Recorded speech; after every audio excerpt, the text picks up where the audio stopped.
Eh bien, salut tout le monde et bienvenue dans un nouvel épisode du podcast Viens-tu jaser? Animé par moi, Marjorie Robert, je rencontre à chaque mois des personnes qui m'inspirent tout simplement et on discute de tout et de rien et du commencement, une simple discussion rapido presto. Aujourd'hui, je suis au studio Big Green, qui est un de nos partenaires. On le rappelle, on a aubureau.co qui nous aide à travailler sur nos projets, nos textes, toutes nos affaires. Big Green qui nous accueille dans les studios. Et on a aussi les gens de cœur de l'Écoto qui nous ont aidés à l'achat de notre matériel parce que MR Production, c'est plus que juste un podcast. C'est des contrats de photos, vidéos, entrevues, puis on est tout le temps sur le terrain. D'ailleurs, je tiens à remercier les 2 techniciens qui ont été là tout au long de la journée, Vincent et Sean. Wouh! Et puis, sans plus attendre, je vais commencer mon podcast. Aujourd'hui, je reçois Roxane Guérin. Bonjour à toi. Salut Marjorie, ça va bien? Oui, ça va bien. Good. Hey, je suis contente d'être là. Merci de me recevoir. Ben, ça me fait plaisir. Merci à toi d'avoir accepté mon invitation. Un grand plaisir. Justement, ça tombe bien parce que je pense que toi, tu es habitué d'avoir un casque puis un micro comme ça. Oui, mais là, il y a quelque chose de différent, ce qui s'appelle des caméras. Fait que je me suis grimée aujourd'hui, ce que je fais pas à 4 heures le matin dans mon studio de radio. Ça doit pas être pareil. C'est pas pareil. Ben justement, qui es-tu? Puis comment tu as commencé dans ce domaine-là, justement, des communications et tout ça? Oui, ça fait un bout que je travaille là-dedans, mais ça fait un bout aussi que je suis intéressée par les coms. C'est sûr que quand j'étais jeune, tu comprends sûrement c'est quoi. Toi aussi, tu es un gars de communication, un gars d'animation. Fait que tu sais un peu ce que c'est d'être passionné, même quand on est jeune. Il y en a qui jouent au docteur. Moi, je jouais à l'animation radio. Puis, ben, ça a commencé vraiment comme ça. Ensuite, c'est sûr qu'avec les études, ben, je me suis dirigée vers le domaine qui m'intéressait, ce qui était la radio. J'en ai fait au secondaire un petit peu là, dans les radios étudiantes. Ensuite de ça, je suis partie au cégep à Laval dans un programme qui s'appelait Arts et lettres communication. Puis c'était vraiment axé beaucoup sur télé-radio. Okay. Donc, c'était vraiment le fun, tu sais, d'apprendre vraiment de transformer cette passion-là en du concret, finalement, puis avec des gens, surtout, qui trippent sur la même chose que toi. Fait que ça a été vraiment un gros déclic, tu sais, de faire comme, OK, ouais, là, j'aime vraiment ça, là, tu sais, comme je peux plus m'en passer. Ensuite de ça, l'université est arrivée. Je suis allée à l'université à l'UQAM, qui est comme une super école pour être en communication. J'ai fait un bac en com, justement. Mais j'ai quand même été refusée, là, dans bien des programmes. Faut que, tu sais, je l'ai pas eu facile. Ben des refus. Donc, ça m'a mené quand même à bâtir une genre de carapace, si on veut, parce que tu te dis, OK, là, il va falloir vraiment que je pousse. Fait que ça, c'est le côté études. C'est comme ça que j'ai commencé. Puis vraiment, un autre gros déclic, ça a été de commencer à travailler à C'est quoi? Ça a été ma job étudiante. Donc, j'étais sur les promos un peu partout dans Montréal. Ça a été incroyable comme job. Pour vrai, je pouvais même pas appeler ça une job. Là. Rendu là, des fois, même, je manquais des cours à l'université pour aller travailler parce que c'était juste trop le fun.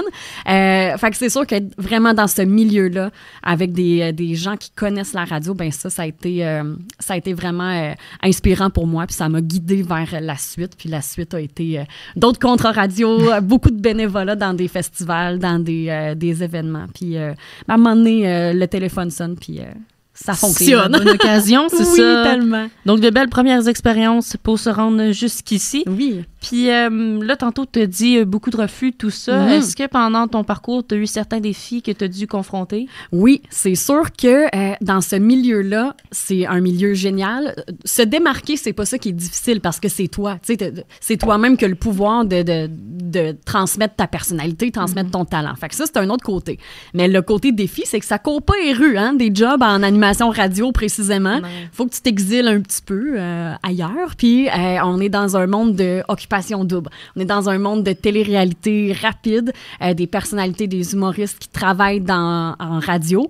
Puis moi, clairement, j'ai pas fait OD. Je le ferais pas non plus pour avoir une job. Fait que ça a été dur, tu sais, d'être confronté à faire comme, OK, il y a des gens qui ont fait des télé-réalités puis qui ont des grosses jobs en animation puis ils font super bien leur travail, là. Ça, c'est même pas la question, mais c'est comme de se trouver, de se dire, OK, mais moi, qu'est-ce qui va me faire que je vais me démarquer? Puis qu'est-ce qui va faire que moi, je vais avoir une job à un moment donné? Ben, je pense que c'est juste d'être soi-même. Puis à un moment donné, tu développes aussi ton style d'animation, ton style de personne aussi en vieillissant. C'est sûr qu'on se démarque. Puis, ouais, mais ça n'a pas été facile, là, tu sais. C'est ça, des jobs, tu t'appliques sur un job, tu penses l'avoir, t'es refusé, là. Bon, OK, c'est pas grave. Pas grave. Tu sais, là, tu continues. J'ai bifurqué aussi. J'ai travaillé un peu en marketing, réseaux sociaux, parce qu'à un moment donné, c'est ça, il faut travailler. Puis, du jour au lendemain, j'ai comme tout lâché. Je suis partie à Sherbrooke.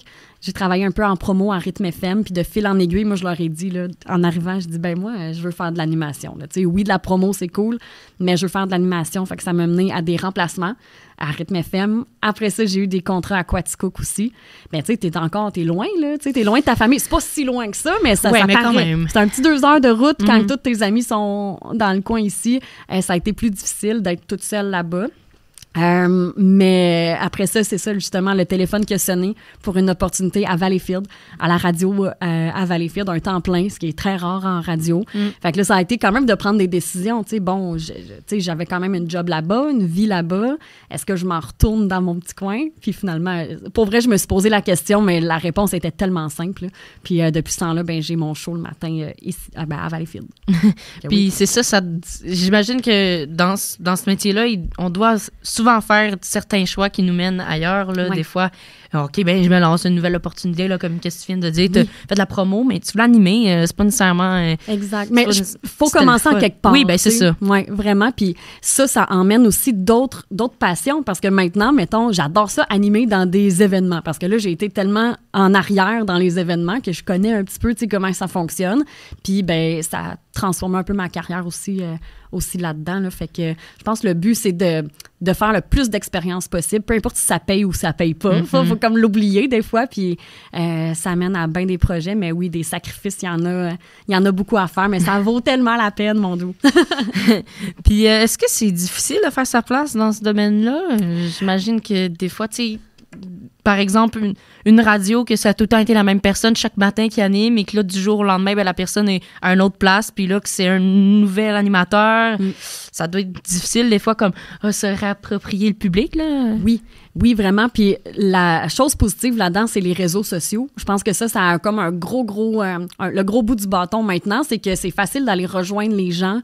Quand tu es un petit nouveau dans le domaine, ben au moins, tu te crées comme un brand, entre guillemets, là, tu te crées vraiment, pas un personnage dans le sens fictif, mais tu te fais aller sur les réseaux sociaux, tu publies ton quotidien, peu importe ce que c'est, des photos, des vidéos, puis c'est facile de se démarquer dans ce temps-là parce que tu es juste toi-même. Puis j'ai l'impression que ça, c'est un gros point, tu sais, de pas être quelqu'un d'autre, puis de pas essayer d'être quelqu'un d'autre, de prendre un look, un nouveau, tu sais, pour des cheveux mauves juste parce que tu veux te démarquer. Il faut être soi-même, puis je pense que c'est ça qui t'aide à te démarquer dans le domaine. En tout cas, moi, ça a fonctionné, là, de juste être près des gens. Puis c'est sûr qu'à Valleyfield, ben, je connais pas mal le monde. Fait que c'est plus facile qu'à Sherbrooke, mettons. Oui, donc t'es revenu dans ton Je suis revenue dans mes pantoufles. Puis depuis que tu es à l'animation de ton émission, ça fait premièrement combien que ça fait de temps? Est-ce que ça a changé quelque chose dans ton horaire? Là, on en a parlé un peu. Là, ça doit, j'imagine que tu dois te lever tôt le matin. Là, pour... Je me lève tôt. Oui, ça a changé mon quotidien. Ça va faire 3 ans. C'est fou comment ça passe vite. Il y a eu quelque chose qui s'appelait une pandémie entre ça. Oui. Moi, je suis entrée à Max 103 en janvier 2020. Pandémie est arrivée en genre mars 2020, fait que j'ai même pas eu, ben là ça commence là, mais j'ai pas eu comme la chance d'avoir plein d'invités dans mon studio, de faire des événements et tout ça parce qu'il y avait une pandémie. Fait que c'est pour ça que je dis ça passe vraiment vite là, c'est fou, on dirait que on a claqué des doigts puis que ça a passé. Oui, mon quotidien a changé. Mon Dieu, c'est sûr qu'avant j'étais un petit oiseau de nuit, puis j'animais un show du retour à la maison. Donc c'était de 3 à 6.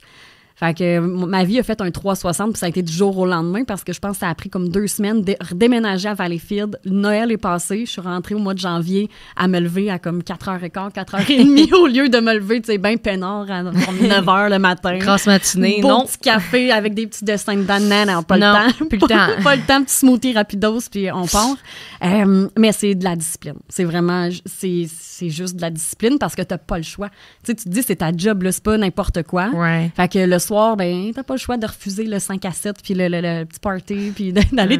Oui, c'est ça. Puis d'aller te coucher. Le pire, c'est que c'est pas si dur de refuser parce que je suis brûlée. Je suis vraiment fatiguée. Mais oui, c'est beaucoup, beaucoup de discipline. Ça a été des gros changements. Mais à date, je pense que c'est mon horaire préféré. Puis jamais j'aurais pensé dire ça. parce que je me couchais tard, je me levais tard. C'était comme un drôle de mode de vie, mais maintenant, j'aime bien ça, puis je finis de bonne heure. Je finis comme à 14h l'après-midi. OK, quand même. Fait que ça me donne... C'est surtout l'été, là, c'est le fun. Là, tu peux profiter de ton après-midi au soleil. Bien sûr. Puis oui, j'aime vraiment mon horaire, puis je te dis, jamais j'aurais pensé dire ça. Ah, oui. Ben c'est le fun. Mais on s'y habitue, là, à un T'as moment pas le donné. choix, T'as pas même le choix là, dans ce domaine-là, surtout la radio, là, quand tu t'animes la première émission du matin. Oui, là. t'as un petit quelque chose dans la gorge au début, comme... OK, Oui. là, ça Tu part. passes la matinée avec les gens, c'est ça qui doit être le Tellement. fun, l'interaction avec le public. Là. Oui, puis d'être la première personne, si on veut, à savoir les choses. Tu sais, quand mettons, souvent les artistes sortent leurs chansons à comme minuit le soir. Moi, clairement, je dors à minuit, là. Mais le matin, quand je me lève à comme 4h30, ben, je vais écouter tout de suite la toune qui vient de sortir, puis on dirait, je me dis, OK, je suis quasiment une des premières à la passer, mettons, au Québec ou de quoi de même. Fait que ça, j'aime vraiment ça d'avoir cette impression-là d'être la première sur le spot. Ben oui, c'est ça. Puis je sais pas, est-ce que maintenant, c'est plus... Est-ce que tu sens que c'est moins convoité la radio chez les gens ou c'est toujours aussi, tu sais, comme par exemple, ou dans tes débuts, est-ce que c'était plus populaire qu'aujourd'hui, par exemple? Est-ce qu'il y a plus de gens qu'avant ou c'est toujours pareil? Ben, c'est sûr que moi, la radio, c'est mon média préféré, fait que je vais le défendre là, jusqu'au bout, mais j'ai pas l'impression que ça va mourir de sitôt. Il y a une proximité qui se crée avec la radio, puis je m'en suis rendu compte. Je le savais avant, mais quand tu animes, tu t'en rends compte vraiment. Puis on parlait de la pandémie, mais ça m'a vraiment fait réaliser que il y a vraiment des gens, tu sais, des fois qui sont seuls à la maison, qui mettent la radio, puis non, ils nous voient pas, tu sais, ils me connaissent pas, puis je les connais pas, mais j'ai des appels en studio pour juste me dire bonne journée, puis me dire, tu sais, ah, merci, tu sais, ça fait du bien. Fait que cette proximité-là qu'on ressent avec juste la voix, sans la caméra, qui est super le fun aussi, là, la télé, peu importe, mais il y a quelque chose là-dedans qui m'impressionne puis qui est assez fou de développer une relation, si on veut, avec les gens, juste avec une voix, puis juste en étant nous-mêmes derrière un micro, puis jaser les gens. Fait que j'ai l'impression que ça va se modifier. Tu sais, qu'il va y avoir des extras, genre en podcast, comme que tu fais. C'est tellement une bonne idée, ce que tu fais présentement. Puis j'ai l'impression que la radio va se tourner un peu vers ça, tu sais, un peu vers le web aussi, mais que ça va toujours rester quand même un média. Puis je pense pas... Ben, c'est sûr qu'il y a moins de gens qui écoutent la radio, clairement, là, faut pas se le cacher. Il y a des Spotify de ce monde qui existent. On veut pas de pause, on veut pas... Mais ceux qui écoutent la radio sont très attachés. Ça, je m'en rends compte. Fait que on se croise les doigts. Mais... D'après moi, c'est là pour rester. Oui, ben c'est ça, c'est le fun. Là. C'est toujours, tu sais, par exemple, tu t'en vas à tel ou un gros trajet, t'écoutes la radio, là, c'est le fun. T'as pas nécessairement besoin de dépenser tes données cellulaires au complet pour écouter de la musique sur ton téléphone. Tellement, puis on dirait que pas que tu parles à quelqu'un. Ben, des fois, moi, en auto, je parle tout seul, là, mais genre, on dirait que la personne te... Oui, c'est ça, toi aussi, hein? Mais la personne te parle, fait que c'est super intéressant, puis j'ai l'impression que le trajet passe vite, justement. Oui, c'est ça. Puis, ça a été quoi ta collaboration ou réalisation favorite depuis que tu es dans le domaine? Oh mon Dieu, il y en a eu beaucoup. J'avoue que depuis, mettons, que je suis à Max 103, ce que j'aime le plus, c'est les compagnies locales. Tu sais, juste découvrir des petites business, des petites compagnies, puis créer des beaux partenariats avec eux.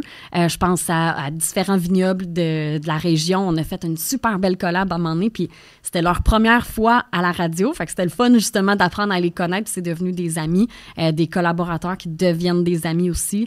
Fait que ça, c'est un côté que j'aime beaucoup. Sinon, collaboration que j'ai aimé ou entrevue, j'aime les entrevues qui s'en vont un peu n'importe où. Tu sais, que tu commences à parler avec un artiste, puis ça se transforme on parle de santé mentale, puis ça clique avec la personne. Fait que ça, c'est mes entrevues vraiment, vraiment préférées, sans être voulu, là, tu sais, c'est juste on jase, puis ça mène à quelque chose. J'avais fait une entrevue avec Jonathan Roy, le chanteur, ancien joueur de hockey, chanteur maintenant, puis ça a juste tellement bien été, on dirait qu'on connectait, puis qu'on parlait d'un peu n'importe quoi autre que sa carrière. Fait que ces genres d'entrevues-là, je te dirais que c'est assez fou. Pauline Marois, j'ai lu en entrevue, ça, c'était très impressionnant. Quand même. Hey, mon Dieu. Il n'y avait pas de caméra par chance, mais je pense que j'étais blanche. Blanche comme neige, tellement que j'étais stressée. Qu'est-ce que je dis? Mais ça a tellement bien... Tu sais, c'est une femme importante dans l'histoire du Québec, là, peu importe nos opinions politiques, mais comme... C'était vraiment... Ça m'a vraiment impressionnée. Sinon, avant que je travaille à la radio, j'avais fait une entrevue avec Carey Price. Ça aussi, c'était comme... Quand même. oui, c'était niveau de stress fois 1000. Puis c'était en anglais, fait qu'il fallait que je traduise tout ce qu'il disait pour le français. Mais ça a été une grosse expérience qui... sur le coup, mettons, j'étais tellement nerveuse que je me disais, pour vrai, qu'est-ce que je fais ça? Je peux-tu juste travailler dans un bureau, comme s'il vous plaît, genre, répondre au téléphone toute la journée au lieu de faire une entrevue avec Carey Price. Mais après, après, j'étais contente. C'est ça. Ben oui, puis finalement, ça a tellement bien été. Fait que, tu sais, des fois, faut affronter nos craintes, mais fait que ça a été quand même une méchante expérience que je suis bien reconnaissante de ça. Cool. Puis cet été, comme tu as dit, tu as fait plusieurs événements. Oui.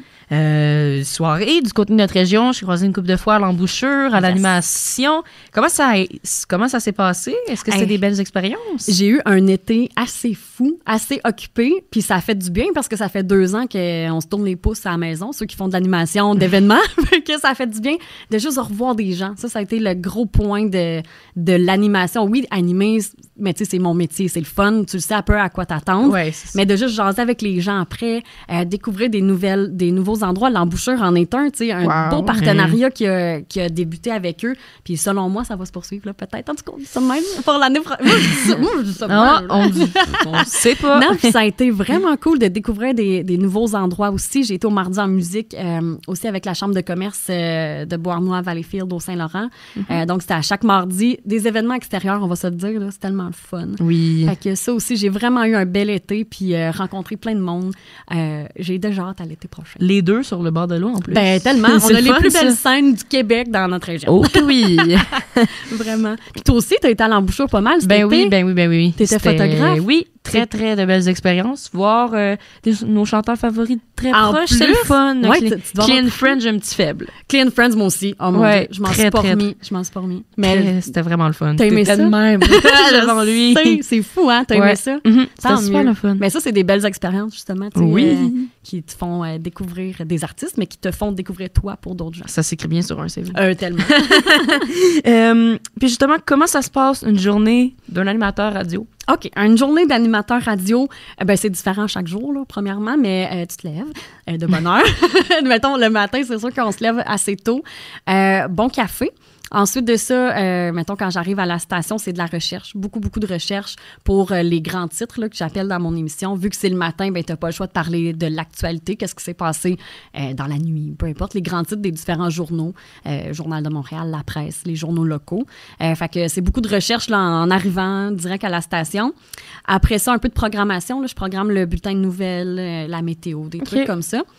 Puis ensuite, on commence ça. On commence en ondes à 6h30. Je dis je suis seule. Fait que je commence en ondes à 6h30.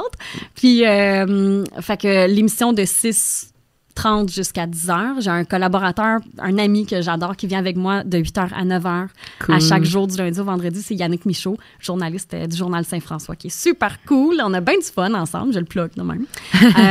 Puis ensuite de ça, à 10h, mon show finit. Puis j'arrête pas de travailler. Là. Les gens pensent des fois, ils sont comme, toi, tu finis à 10h, tu te dis ciao, bye la visite, tu t'en vas chez vous. Non, c'est ça. Ce qui est le fun, c'est que je suis aussi directrice musicale à la station. Donc, c'est moi qui s'occupe là, vraiment des agences d'artistes là, qui m'envoient leurs nouvelles chansons. Sinon, de la direction musicale qu'on prend aussi le son, qu'est-ce qu'on veut tourner en ondes selon nos stations mentors aussi. T'sais, on s'inspire quand même des grands joueurs là, du Québec.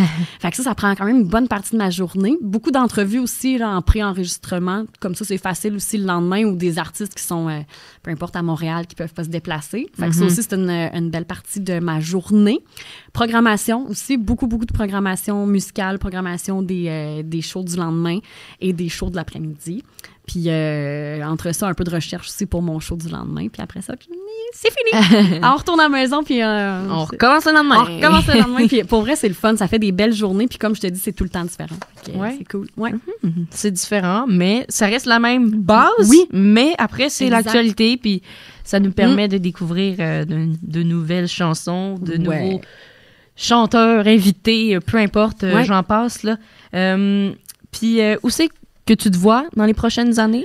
C'est une bonne question. Premièrement, bravo, bonne question. Puis je sais jamais quoi répondre à ça. Parce que pour vrai, je sais pas. Je suis tellement bien en ce moment où que je suis.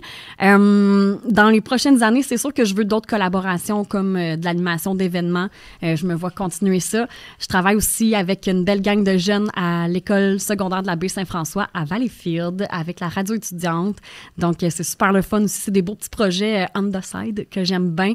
Avec la maison des jeunes aussi, là, je collabore. J'aime beaucoup les jeunes, puis encourager la relève, puis juste transmettre un petit peu de ma passion là, à des jeunes. Fait que ça, c'est vraiment un bout que je veux continuer, faire des conférences peut-être. Là. On sait pas. On sait pas, ça va peut-être. venir, mais juste continuer de vivre de cette passion-là, puis je me compte très, très chanceuse, disons, de le faire pour vrai, puis de le partager, surtout ce qui est encore plus plaisant. Ben merci beaucoup. Ah, de rien. Ça fait déjà le tour de notre entrevue. Ça a passé vite. Ben oui. Ben merci beaucoup. On peut te retrouver dans ton émission Rox Guérin le matin de 6h à 10h. 6h30 à 10h. J'ai À bien 6h, là, donne-moi un break. 6h30. OK, c'est bon. Un 30 minutes de plus. Ben oui, ben oui. Merci beaucoup à vous tous à la maison d'avoir écouté cet épisode du podcast Viens-tu jaser? Mon nom est Marjorie Robert. Je suis super content d'avoir fait cet épisode avec toi et avec vous à la maison qui écoute toujours ce podcast. Hey, dites-moi ce que vous en pensez du podcast. Là. On est en saison 2. Ça a changé, hein? Vous avez pu voir. Là. Mais c'est ça. Dites-nous ce que vous en pensez. Ce que vous en pensez. Pardon. Et puis, écrivez-nous quels invités vous aimeriez voir dans les prochains épisodes. Merci beaucoup à toi, au Studio Big Green, à tous nos partenaires, à l'équipe technique de feu derrière tout ça. Et puis, on se revoit dans un prochain épisode du podcast Viens-tu jaser? Bye!